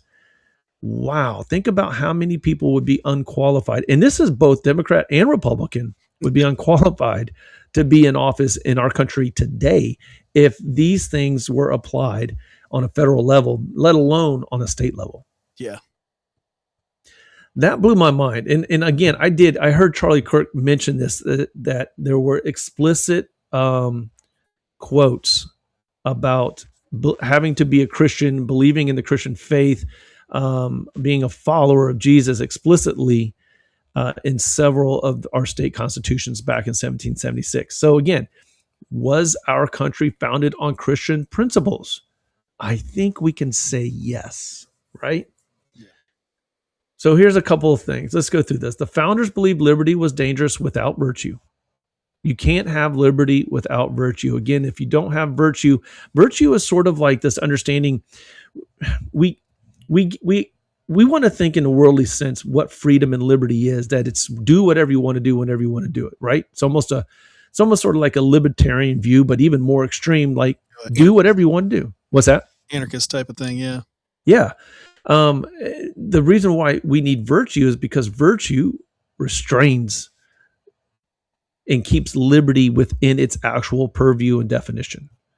Because if we don't have virtue, then we don't have liberty. That's what the founding fathers believed. They don't believe you can have liberty without morality and religion and virtue.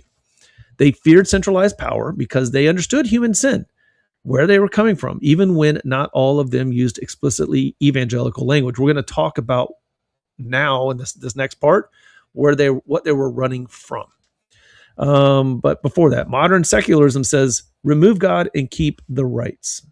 But the founding fathers, that didn't even make sense to them. That wasn't even in their heads. The founding fathers' logic was rights are secure because they come from a creator, right? We're endowed by our creator. And once rights come from government, government can redefine them, ration them, or revoke them however they want. Human beings have a knack for taking a word and redefining it in such a way that it's clearly gaslighting, and they know, ignore what you know and see and understand that we are changing the terms. And right. And Josh, do you agree that who controls the terms is the one who controls the conversation? Yeah. Right. Mm-hmm. So once rights, let's see, that is the greater danger of the modern state. These documents do not prove America was a theocracy. That's, again, we established that at the beginning. We're not trying to prove it was a theocracy. But they absolutely destroy the claim that the founding generation intended a secular nation in the modern progressive sense. The founding generation assumed Christianity was essential to public morality, civil order, education, and liberty. And again, not every founder was orthodox. We've already laid that groundwork. Not every state handled religious liberty correctly, and some of these religious tests were later removed, which we know. We can see that as evidence today. But the historical evidence right here, what I just read, all these receipts, is very clear. America was born in a Christian moral and legal atmosphere. That's just plain and simple. Again, I want to encourage you, go watch that episode. The name of the episode is Were America's Founders Really Christian? And then I'll put the link in the show notes, or Josh will put the link in the show notes. I got to get that to you, Josh. Don't let me forget. Let me go through a couple of verses. I'm going to summarize these, but if you read Romans 13, 1 through 7, basically what Romans 13, 1 through 7 is saying, government is accountable under God. Okay? This is where the founding fathers pulled this from. It's nothing new that they were just coming up with. Okay? Genesis 1, 26 through 27 summarized human dignity comes from being made in God's image. Now, again, you have the whole created equal thing. I will tell you that as Christians in our country, many struggled with slavery. Some of them had slaves. That the reason why we became a nation faster than any other nation to abolish slavery is because of our Christian roots. That is why, plain and simple. No nation in the history of the world has gotten rid or abolished slavery as quick as we have. And some to this day still have not at all. Deuteronomy 17, 14 through 20, even kings are under God's law. And then Micah 6, 8, justice, mercy, humility is before God. Like, that's what we have to have. And even quoted by one of our founding fathers. Okay. So that's what we established, right, Josh? I mean, we're pretty much trying to establish their motives, their intentions, their faith, their beliefs, their, the way they want to operate. But why? Why were they so adamant about this? Why is this, very young project so far in this world, right? We're a pretty young country still compared to many countries of the world. Why did they want something so different and still so different to this day? Well, let's talk a little bit about that. And this will be the shorter end of this. We have to understand why they left in the first place. So the founders were not running from Christianity. That's not what they're running from. They're running from tyranny. And we have to be very careful with this, because we're going to discuss tyranny later in this series. And what we've been hearing is tyranny, right, Josh, is, oh, well, Trump's a tyrant. That was never applied to Biden and all of the things that he did and just decided to do executive orders, or to Obama and all of his executive orders and so on. But Trump's a tyrant, right? We're going to get into what true tyranny is later on. But they were running from that. They were running from a centralized power, right? The Church of England was basically the government, the monarchy. It was in control. It was one person, the king, right? It was a state-controlled religion and government violating God-given rights, okay? They're like, we're done with this. We're done with this. There's various religions, like the Puritans were being persecuted. They came over as well. Yeah, they were leaving because it's like, you guys are not believing in God the way we read right. it. We're looking at the Bible. We're not reading it the way I don't know what you guys got going on, but this is not what it says. Yeah. So I said, let's hop on and go to a different place. Found their way here. it was not a good place for a Bible. This is so funny too. The Church of England, right, was in control because the king adopted himself to be head of the Church of England, separating himself from the Catholic Church. In the Pope and everything. He's like, no, we're going to do our own thing over here and establish the Church of England, and the king is the head of all of that. But for a Bible believing, Bible practicing, I want to know the Word of God Christian, it was just not compatible at all. And so that's why they were leaving, and that's where they were getting away from. And so what were they running away from? This is what they feared, and this is what they fought so hard to not allow happen in this country. Number one, taxation without representation. Said that earlier, right? Mm-hmm. They did not want to experience government overreach again. They didn't want standing armies used against the citizens. This is where a lot of militias were established before there was ever an actual army, a national federal army. Yeah, if you're wondering where no quarter comes from, there's your explanation. Yeah. They did not want to have any religious coercion. They didn't want to experience what they went through, where you had elites in Britain or in England, right, and getting favorites because they had the money to be able to do the things they wanted to do, and for the monarchy or the authority and rule to look past. Like, I don't see that, right? Because they're the elites and not the poor. Kind of like a lobbyist, yeah. Yeah. They feared rulers treating rights as privileges, and the elite control over ordinary people. And then, ironically, look at our modern left today. What do they want? Well, they want more centralized government. They want more bureaucratic control. They want control over education. They want more redistribution. They want free speech to go away, and they want to regulate it. And they want more state involvement in things like family and the economy and our own thoughts. It's scary. And this is why the reason why I wanted to start off with this in this series is because if we forget, like there's a great book, and it'll be brought up later, Live Not by Lies. I actually talk about the guy. I'm gonna butcher his name every time I see it, and I always Solzhenitsyn. Anyways, I'll get to it later in another episode. But this guy, who he wrote it's like a paper, but he wrote something called "Live Not by Lies," and it was later turned into a book not too long ago by a guy named Rod Dreher. Great book. Okay, great book. The whole shtick of the book and the point of this guy named, I'll just say Alexander because that's his first name. He did not want, because he knew that the communists and the Russians were Stalin and them what they were doing was indoctrinating the youth. And what he was trying to do in his little village of Czechoslovakia was not to allow that to happen. So he poured into the youth to make sure that they rightly understood the word of God. So that way nobody could come and tell them a lie, and then they fall for it because they didn't know the truth.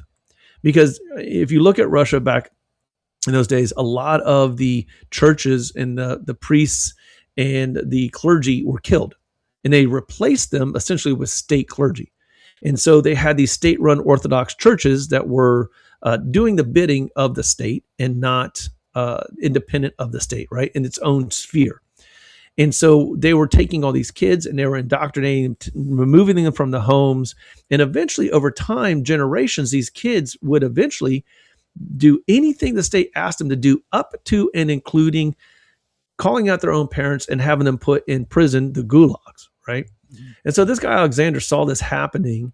And because he saw this happening, he did not want the youth in his village and where he lived to forget. The pronunciation, according to Google, is Solzhenitsyn. Solzhenitsyn. That's right. Good deal. Thank you, sir, for that. I have because again, I'm not really was gonna talk much about it, but the point of right, I'm gonna butcher again, so you're gonna help me with that later on. Solzhenitsyn. Yeah. The point of this is, though, for us to understand is like there is a push, an agenda right now to rewrite our history. And that has everything to do with things like the 1619 Project, to say that is really when everything started, and it was all based on the blood and backs of slaves. I'm not going to whitewash that slavery was a terrible thing in this country. I'm not going to, and I'm not going to say that there wasn't a contribution, that there's things that slaves did that did contribute to our country and our society and the flourishing of that. Okay. But at the same time, to place that as the sole thing, because again, this is what critical theory and Marxism, and what does that always produce? And we'll talk about this later too. It always produces a victim, the oppressed and the oppressor. And so if we don't go back and remember things like young Washington in the movie that came out, describing how the British is who he fought for a while, but then saw there wasn't anything to be gained from continue to being tied to the British crown, and that him, and I would love to watch that movie of that story of when he got of age to say, you know what, enough is enough. And then him and whoever, all these other guys got together and they started to say, we need to walk away from this. It's time. He failed his way up, didn't he? Yeah, he did. He absolutely did. It's so crazy how as much as he failed, and it bothered him. According to what, you watch the movie, it really bothered him, that so much so he didn't want to do it anymore. But you could, because we know the end of the story, we know where God was taking him. And I truly believe that this was providence. And he uses that word a lot. He believes that it was God's providence and will to put him in the positions that he was put into. And he didn't want to be the first president of the United States, but it wasn't looking like anybody else was going to have it any other way. John Adams being one of those guys. And so when we look at our country, we have to know, okay, there's good and there's bad and there is ugly, but we are still yet a great experiment that has never been replicated in the world ever. And we're still going strong, and there's so much still great potential, but still so much to save and salvage, because we are going in a direction that does not look very well. But we have to be honest and see where we're at, because too many Christians, and I hate this, too many Christians are sticking their heads in the sand. They don't want to look at politics. They don't want to, and the crazy part about it is politics deals in morality directly. Our laws, our government is based on a moral system of right and wrong. And so any of that is politics. And to say that we don't have a say-so in it, or as a Christian, I'm going to stick my head in the sand and I'm just going to pretend nothing else is happening around me and just hope and pray it doesn't affect me. Well, I hate to tell you, it is coming to your town. And if it's not there already, it is coming soon. And that's why we have to be outspoken about this. There was a stat that I heard, this guy, James Tallarico, who, again, we will talk about him too as one of the figures in all of this. He is running for Senate in Texas, and he's giving it a pretty good, he's challenging. He's going to be a challenging, formidable guy. I think he's an idiot, honestly. I'm sorry for saying that, but he's not bright. And I think he really is a sheep in wolf's clothing. He is a false prophet, a false teacher, a heretic. And but he is deceiving a lot of people and a lot of Christians right now, because he is claiming to be a Christian and he claims everything in the name of love. But his love and God's love are two totally different kinds of loves. And there are 8 million, there's 8 million Christians that don't vote. I heard the stat the other day, that don't vote in the state of Texas. And the last couple of Senate races, I think, have been decided, or at least the last one, or one of the recent ones, was decided by 400,000 votes. It's one of the closest. And I think, I don't know if it was Bezo or who it was that was running against Ted Cruz, maybe, but it was a close race. And it almost brought a Democrat into that seat, a very liberal one. And when you have 8 million Christians that are choosing to not vote in this country, where we're giving the right, number one, but also the blessing. I'm not going to say privilege, because it is, but it's really a blessing to be able to have a say in those who represent us in Congress and in the Senate. We need to take advantage of that, but we need to do it, and we need to be uh, diligent about learning who we're voting for, learning the party platform and what it is now, because there's a lot of Christians that vote Democrat don't even know the party platform and don't know the various things that are happening within their own party. Why? Because they stick their head in the ground, they go to the booth, they say, I'm going to vote for this guy because I can't stand Trump, and I'm going to vote for this person, and that person is for sex changes, transitions on minors, and pornography in elementary schools, and aborting, babies, and all these things. And it's just it's tough to see. And so I implore everybody out there, just get your heads out of the sand, right? I made the illustration with that not that long ago, and it's brought it up a couple times now. Wording it a little better than I did originally, but I was talking with a friend about the idea of being Christian and not voting. It's like, well, why would I? I said, well, you got because you're defending God at the poll. And I said, look at it this way: someone wrongs your child, your family member. You're gonna go and defend them as best you can, right? Yeah.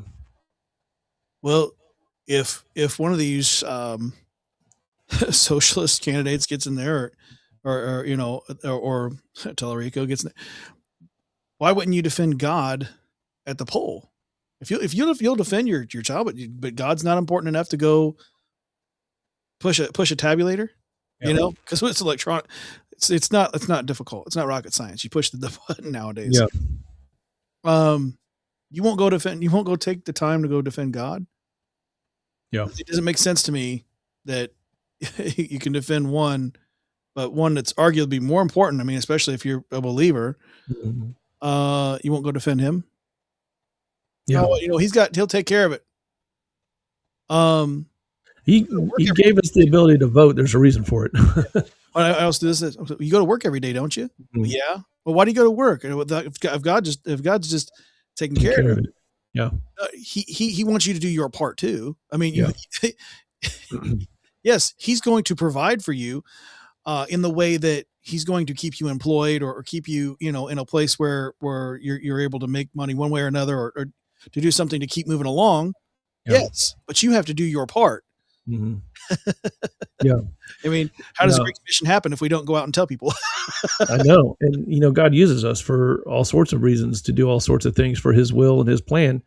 And, even if you're not a Christian or believe in God, I mean, think about your kids. Again, you want to protect your kids. If you got a guy that's trying to take your child, you're going to protect your kid to you, even if it means you're going to die. Think of voting the same way. Protect your kids in the voting booth. In our country, that's how things really change. And you know what? Again, I vote policy over person every time, because policies are going to last. I'm just now starting to realize that there are policies that have been on the books because somebody got into office 20 years ago, and it was so hard to change that policy because that person got it passed and it became a law. And it's hard to change that. But that person may no longer be in office anymore.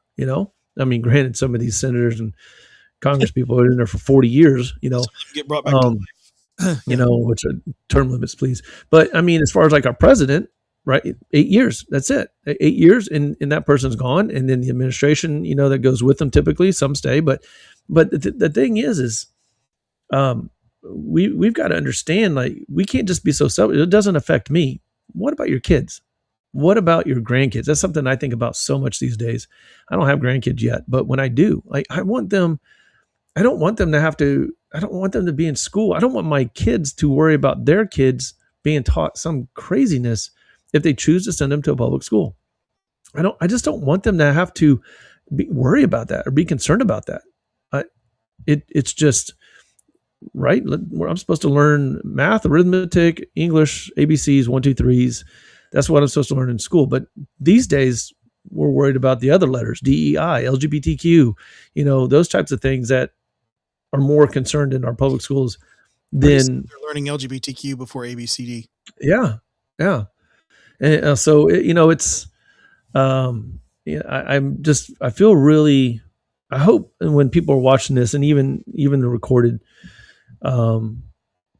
later on, that they hang with us, because we're going to get into some really good stuff. The next episode, we're going to talk about this worldview shift. We're going to dig into that, and we're going to start to pull out these worldviews specifically: secularism, naturalism. We're going to talk about those, right? The Enlightenment era. We're going to talk about Marxism, and we're going to dive into that and what does that all entail. And then the third episode, we're going to talk about specific people that represent some of these various things that are in our, and we're going to talk about communism, socialism too. And then we're going to dive in the third episode, and we're going to talk specifically about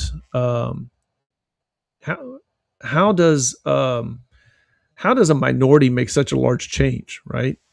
And it goes both ways. It's good and bad. And this is one thing for Christians to sort of see. And we're going to talk about Democrat socialists. We're going to talk about Sanders, Bernie, AOC, and the whole DSA. We're going to talk about Zoran Mamdani and James Tallarico and the religious left, because they're a little bit of a different beast than the other ones.